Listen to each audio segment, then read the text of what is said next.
السلام علیکم ناظرین، آپ دیکھ رہے ہیں ہمدرد نیوز۔ میں ہوں غزالہ مجید۔ ضلع اٹک سے آج کی اہم خبر کے ساتھ حاضر ہیں۔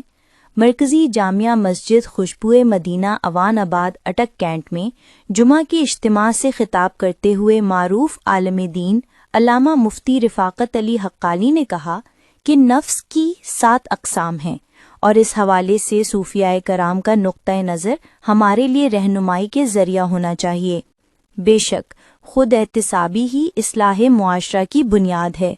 جی، غزالہ علامہ مفتی رفاقت علی حقانی نے اجتماع سے خطاب کرتے ہوئے کہا کہ اگرچہ فقہا اور صوفیہ کے درمیان نفس کے موضوع پر اختلاف پایا جاتا ہے، مگر چونکہ نفس صوفیہ کرام کا خاص موضوع ہے، اس لیے ان کی بات کو ہی اصل سمجھا جائے۔ انہوں نے وضاحت کی کہ شیخ عبد القادر جیلانی رحمہ اللہ نے نفس کو 7 حصوں میں تقسیم کیا: نفس امارہ، نفس لوامہ، نفس ملہمہ، نفس مطمئنہ، نفس راضیہ، نفس مرضیہ اور نفس کاملہ۔ علامہ حقانی نے صاحبزادہ شاہ اویس نورانی صدیقی کی وزیر داخلہ سے ملاقات اور ان کے مساجد و مدارس کے قیام، امن و بھائی چارے کے فروغ اور اہل سنت کے وقار کے لیے کردار کو بھی سراہا۔